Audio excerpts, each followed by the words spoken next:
У што б не гуляў узурпатар, цяпер лічыцца толькі адно: некаторыя палітычныя вязні ўжо выходзяць на волю. Нібыта падстава цяжкі стан здароўя, аднак варта памятаць, хто гэтых людзей давёў да такога стану. А цяпер вызваляе. Шырока невядомая ані колькасць вызваленых, ані ўсе прозвішчы. Пацверджанае вызваленне палітыка Рыгора Кастусёва. А як зазначыла абраная прэзідэнтка Святлана Ціханаўская, час, які правялі палітвязні за кратамі, немагчыма ані вярнуць, ані кампенсаваць. Дзяржсакратар ЗША Энтані Блінкен заклікаў вызваліць усіх палітвязняў, якія застаюцца ў палоне. Вітаю ў аб'ектыве, Сергей Падсасонны. Што сёння ў нас? Амністыя – галоўная тэма, бо на волю ўжо выйшлі першыя палітычныя вязні. Лукашенка анансаваў, што ў спісах беларусы з цяжкімі анкалагічнымі захворваннямі. Літасць, якая выглядае гандлем. Самое главное – это то, что люди выходят. Самое главное, что у них вернется возможность восстановить свое здоровье, побороться за свою жизнь. Дзень, які не мае нічога супольнага з незалежнасцю, апроч прапаганды. Лукашенка адзначае улюбёнае свята з парадам тэхнікі ды вайсковай паказухай. Слова Лукашэнкі – гэта псіхалагічная падрыхтоўка грамадства да таго, што Беларусь можа уступіць у вайну. Як абменьвалі дыверсантаў з мачулішча, узурпатар мае сваю версію, нібыта на асабістую просьбу Пуціна, ну і з лукашэнкаўскай згоды, а зусім не праз папу рымскага, як казалася раней. Калі б гаворка ішла пра Сергея Ціханаўскага, ці Пабарыку, ці Северынца, вось такіх людзей, канешне, Лукашенко не пагадзіўся адпускаць у абмен на некага там украінскага святара, які цікавы Расіі. На волі палітвязень, палітык, старшыня партыі БНФ, 67-гадовы Рыгор Кастусёў. Яго асудзілі на 10 гадоў за нібыта дзяржпераварот.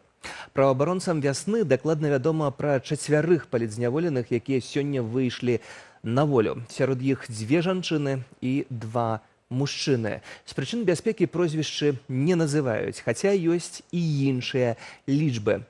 Пры гэтым было вядома адразу, што абвешчанай уладамі амністыя, прымеркаваная да 80-годдзя вызвалення Беларусі ад нямецка-фашысцкіх захопнікаў, палітзняволеных не закранае. Аднак Александр Лукашенко вырашыў пагуляць у літасць ды вызваліць некаторых палітвязняў. Што за гэтым стаіць? Ірына Дарафейчук.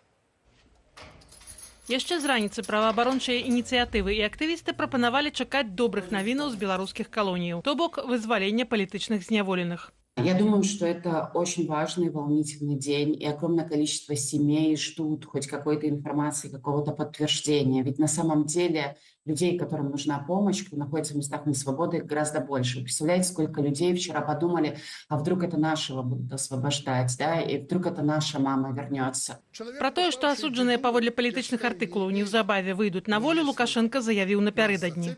Не удивляйтесь, если через несколько дней на свободу выйдут очень тяжело больные, как они пишут, наши, которые не успели сбежать, находятся в местах не столь отдаленных, которые ломали и крошили страну в 2020 году.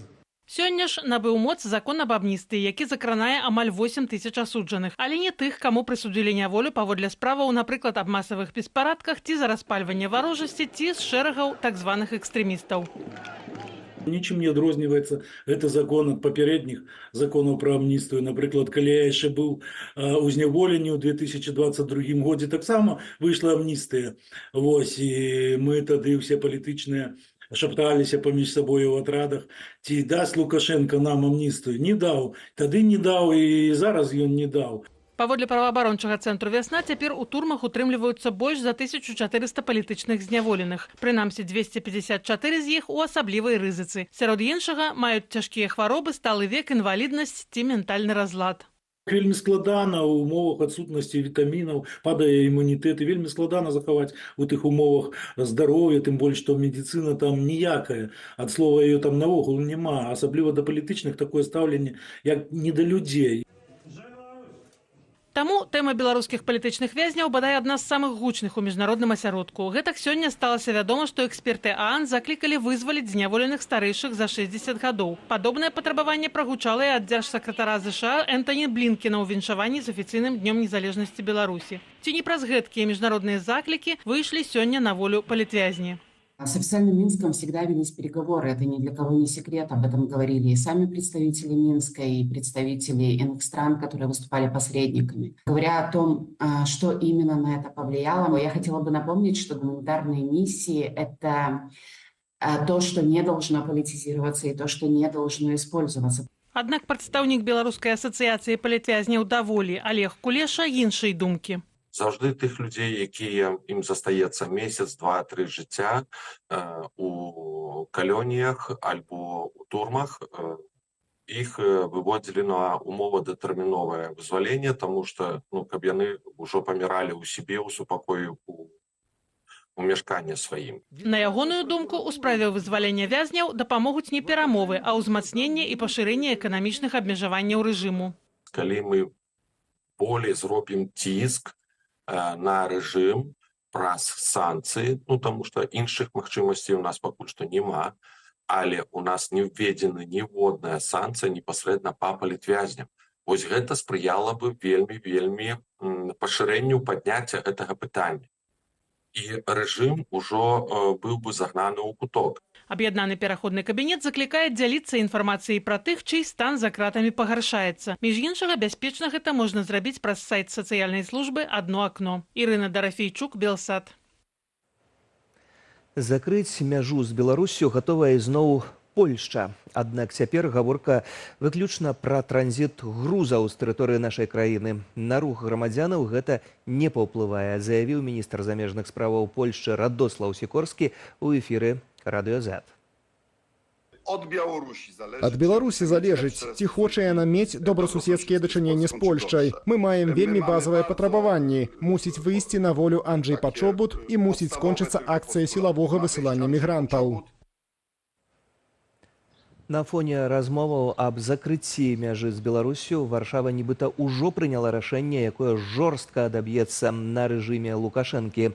А менавіта увесці пільны кантроль на вялікім мытным тэрмінале Малашевіча на мяжы з Беларуссю. Пра гэта паведаміла польская радыёстанцыя РМФ са спасылкаю на свае крыніцы. Праз Малашевіча на захад ідзе буйная доля грузаў з усходу, у тым ліку асноўныя наземныя пастаўкі з Кітаю. Для рэжыму Лукашэнкі гэты транзіт ёсць значнай крыніцай прыбыткаў. Пастаўкі кітайскіх грузаў праз тэрыторыю Беларусі сталі адным з пытанняў перамоваў прэзідэнта Польшчы Анджэя Дуды са старшынём КНР Сі Цзіньпінам. Падчас візіту ў Пекіну ў канцы чэрвеня польскі лідар папярэдзіў свайго калегу, што Варшава перакрые гэты шлях для Паднябеснай, калі рэжым Лукашэнкі працягне эскалацыю сітуацыі на мяжэ. І свята са слязамі на вачах. Для Лукашэнкі, які называе гэта днём незалежнасці, ды салютуе расейскаму трыкалору на сваім парадзе. Дэманструе свету іранскія дроны, якія выдае за айчынныя распрацоўкі. А на фоне раптоўнае правяранне боегатовасці войска на мяжы з Украінай. Ды наратывы пра падрыхтоўку да вайны. Што сёння ў сталіцы хацеў паказаць Лукашэнка і што атрымалася, Наста Печанькова. Амаль 6 тысяч удзельнікаў і больш за 300 адзінак тэхнікі. Сёлетні парад у Менску да гэтак званага Дня незалежнасці рэжым правёў з небывалым маштабам. На ўрачыстасці не пашкадавалі рэсурсаў. Толькі ў сталіцы выдаткавалі мінімум $287 тысяч. І гэта без уліку выхаду вайскоўцаў і тэхнікі. Это ўжо давно не про свята, давно не про падзею. Гэта папросту шоу для таго ж Лукашэнкі. Вы бачылі гэты цягнік метро на платформе аўтамабільнай. Але ўсё ж такі галоўны акцэнт арганізатары параду рабілі не на цывільнай тэхніцы. Гэтак беларусам прадэманстравалі комплексы «Іскандэр-М», на борце якіх заўважылі ярка-жоўтыя налепкі, знакі радыяцыйнай небяспекі. Таксама ўпершыню паказалі айчынную распрацоўку ударныя беспілотнікі «Герань», якія вонкава нагадваюць іранскія дроны «Шахед». Імі Расія атакуе Украіну. Маштабнасці відовішча сёлета дасягнулі і павелічэннем парадных разлікаў у 1,5 разу да 5000 вайскоўцаў і сілавікоў. Пры гэтым Лукашенко падкрэсліў, што ў парадзе задзейнічалі толькі 5% узброеных сілаў Беларусі. Маўляў, рэшта вайскоўцаў не пакідала баявых пастоў. Наше войско в жабрацкім стане, жудасным, калі параўнаць матэрыяльнае забеспячэнне беларускага лукашэнкаўскага войска і заходніх краінаў. А гэта папросту пір у час чумы. Акрамя беларусаў і найбліжэйшых саюзнікаў расейцаў у шэсці удзельнічалі вайскоўцы з Азербайджану, Кітаю, Казахстану, Таджикістану і Узбекістану. Выключэннем была Арменія. Раней прэм'ер-міністр гэтай краіны Нікол Пашынян заявіў, што не прыедзе ў Беларусь, пакуль Лукашенко застаецца ва ўладзе. Закрупсілі тых, каго могуць запрасіць і хто можа прыехаць. На фоне размоваў пра крызіс супрацоўніцтва на постсавецкай прасторы, крызісу ДКБ і іншых інтэграцыйных праектаў на постсавецкай прасторе. На гэтым фоне прынамсі прадэманстраваць пэўныя такія праявы адзінства. І згодна з традыцыяй калектыўна аб'яднацца супраць агрэсіўнага захаду. У сваёй прамове Лукашенко заявіў, што для Беларусі насталі складаныя часы, у чым вінаватыя Еўразвяз і Злучаныя Штаты Амерыкі. А ён нібыта супрацьстаіць вонкавай пагрозе і працуе на апярэджанне. Роля Лукашэнкі – гэта справакаваць канфлікт на мяжы, каб развязаць паўнамаштабную вайну супраць НАТО, супраць захаду. Думаю, што Украіна толькі частка гэтага плану. Пры гэтым дыктатар не сумняецца ў гатовасці беларусаў узяцца за зброю. Тысячи звонков в военкоматы и в части подразделения нашим военным генералам: возьмите нас в армию, дайте нам оружие, мы будем защищать свою родину. Нейкая колькасць добраахвотнікаў сапраўды магла звяртацца. У любым грамадстве ёсць ідыёты, але ў цэлым я думаю, што слова Лукашэнкі гэта псіхалагічная падрыхтоўка грамадства да таго, што Беларусь можа уступіць у вайну. Каб беларусы прызвычаіліся жыць у гэтым ваенным напружанні, каб яно зрабілася для людзей нормай. Але ці гатовая беларуская армія да вядзення вайны? Ад 2022 года не спыняюцца сумесныя з Расіяй вучэнні, а найміты з ПВК Вагнера ўзялі пад свой патранаж больш за 1500 беларускіх вайскоўцаў. Белорусская армия повысила свой боевой потенциал, но она все равно остается армией мирного времени, в которой нет опыта боевых действий. Поэтому любая армия с опытом боевых действий, скорее всего, белорусскую армию очень быстро размотает, по крайней мере, на первом этапе. Урачыстасці да Дня незалежнасці адбываюцца на фоне ўзмацнення ваеннай рыторыкі з боку рэжыму. Напярэдадні Лукашенко заявіў о правядзенні высокую баявую гатоўнасць расійска-беларускіх войскаў на мяжы з Украінай і вывядзенні на пазіцыі ракетных сістэмаў «Іскандер». Я бы попросил украинцев не баловаться, не шалить с огнем. Это очень опасно. Настя Печенькова, Белсат.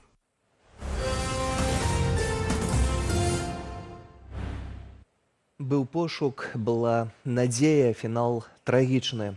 4гадовую Маю Любімцаву знайшлі. На жаль, загінулай. У сваіх соцсетках паведаміў пошукавы атрад «Анёл».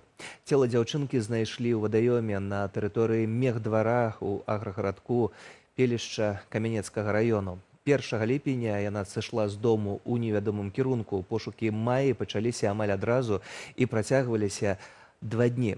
У іх удзельнічалі больш за 1000 асобаў. І да іншай тэмы. На яго быў план-перахоп, на яго палявалі ўсе лукашэнкаўскія спецслужбы, а прапагандысты зрабілі цэлы блокбастер пра шпіёна. А потым, як кажа Лукашенко, проста абмянялі дыверсанта на святара, на просьбу Пуціна. Гаворка пра грамадзяніна Украіны Мікалая Швеца, нібыта датычнага да леташняй атакі на расійскі самалёт А-50 у Мачулішчах. Раней гаворка ішла пра тое, што да абмену датычны Ватыкан. Алесь Баразенко. Асабістая просьба Пуціна. Лукашенко не ўтрымаўся і раскрыў падрабязнасці нядаўняй перадачы палонных Украіне. У тым ліку Мікалая Швяца, галоўнага фігуранта ў справе аб дыверсіі ў Мачулішчах, калі быў пашкоджаны расійскі самалёт А-50. Я Путину говорю, ну что будем делать? Ваше решение. Поэтому мы этого человека отдали в Украину, они нам отдали священника.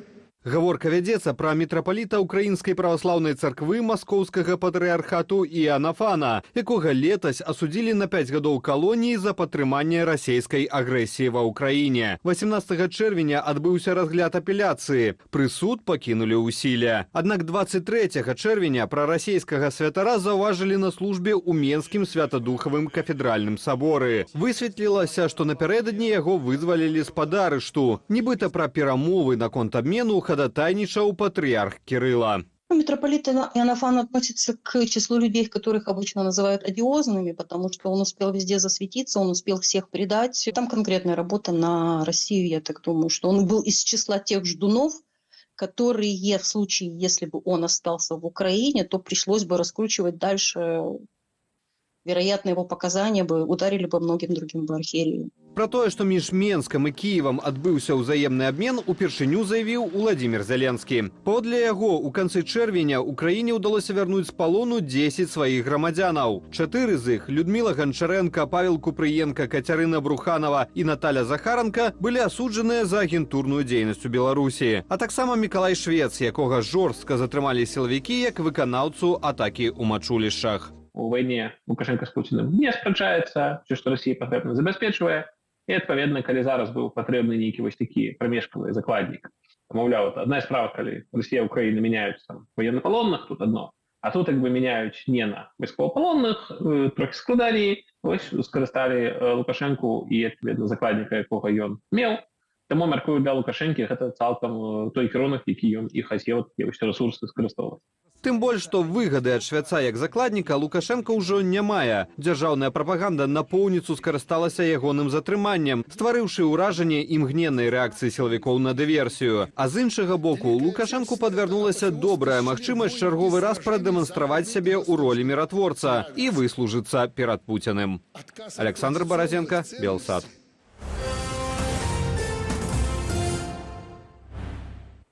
Турцыя і вакацыі з трагічным фіналам. Аўтобус з турыстамі з Беларусі і Расіі урэзаўся ў бетонны слуп. Кіроўца загінуў. Аварыя адбылася ў турэцкай правінцыі Анталія. Паводле турэцкага агенцтва ІНА у выніку аварыі пацярпелі 4 турысты з Беларусі і 16 з Расіі. Трагедыя здарылася па дарозе з гатэлю ў аэрапорт. Прычыны здарэння пакуль невядомыя. Паліцыя вядзе расследаванне. А цяпер Украіна. 4 асобы загінулі ў выніку атакі расійскімі ракетамі і беспілотнікамі па Дняпры. Яшчэ 18 асобаў параненыя, і сярод іх 14-гадовая дзяўчына. Паведаміў кіраўнік Днепрапетроўскай абласной адміністрацыі Сергей Лысак.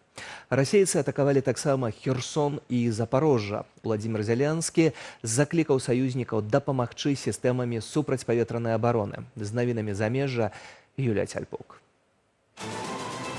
Дональд Трамп вядзе перамовы з Уладзімірам Пуціным пра тое, колькі ўкраінскай тэрыторыі можа пакінуць сабе Масква. Піша выданне «Палітыкоў» са спасылкаю на экспертаў у нацыянальнай бяспецы, якія падтрымліваюць Трампа. Экс-прэзідэнт і кандыдат на прэзідэнцтва ад рэспубліканцаў таксама абдумвае угоду, у межах якой НАТО абавязваецца не пашырацца на ўсход, у прыватнасці на Украіну і Грузію. Крэмль адмаўляе, што Пуцін і Трамп вядуць такі дыялог. 121 асоба загінула і прынамсі 30 параненая ў выніку цісканіны на шматлюдным рэлігійным сходзе на поўначы Індыі. Натоўп сабраўся на казань папулярнага прапаведніка, і хоць улады далі дазвол на сход 80 тысячаў чалавек, ахвочых аказалася ўтрая больш. Мне даводзілася дзяжурыць на палітычных мітынгах і іншых масавых мерапрыемствах, але я ніколі не бачыла такой колькасці людзей. Да таго ж было вельмі горача. Штурханіна пачалася, калі людзі пакідалі сход. Паднялася моцная пылавая бура, якая выклікала паніку. У месцах адпраўлення культу ў Індыі і раней гінулі людзі, але гэта найбольш масавая трагедыя за апошняе дзесяцігоддзя. Праз 6 гадоў перапынку ў паўднёвай Карэі аднавілі артылерыйскія вучэнні на палігонах, размешчаных за 5 кіламетраў ад ваенна-дэмаркацыйнай лініі на мяжы з паўночнай Карэяй. У верасні 2018 быў падпісаны міжкарэйскі вайсковы пакт аб спыненні вучэнняў паблізу сухапутнай мяжы. Аднак пасля шэрагу правакацыяў з боку Паўночнай Карэі Сеул прыняў рашэнне цалкам прыпыніць дзеянне ваеннага пагаднення 6гадовай даўніны. Да канца гэтага месяца паўднёва-карэйскія вайскоўцы плануюць правесці палявыя, а таксама супольныя артылерыйскія вучэнні арміі і флоту паблізу ўсходняга і заходняга франтоў. На чэмпіянаце Еўропы па футболе вызначылася наймацнейшая васьмёрка і апублікаваны расклад найбліжэйшых матчаў 1/4 фіналу. Паслязаўтра першымі на поле выйдуць зборныя Іспаніі і Нямецчыны. Пасля іх таксама 5 ліпеня Партугалія, Францыя. 6 ліпеня заўзятараў чакаюць чарговыя 2 матчы. Вялікая Брытанія са Швейцарыяй і Нідерланды згуляюць з Турцыяй. Паўфінальныя матчы пройдуць 9 і 10 ліпеня, а 14 фінальны матч Еўра-24.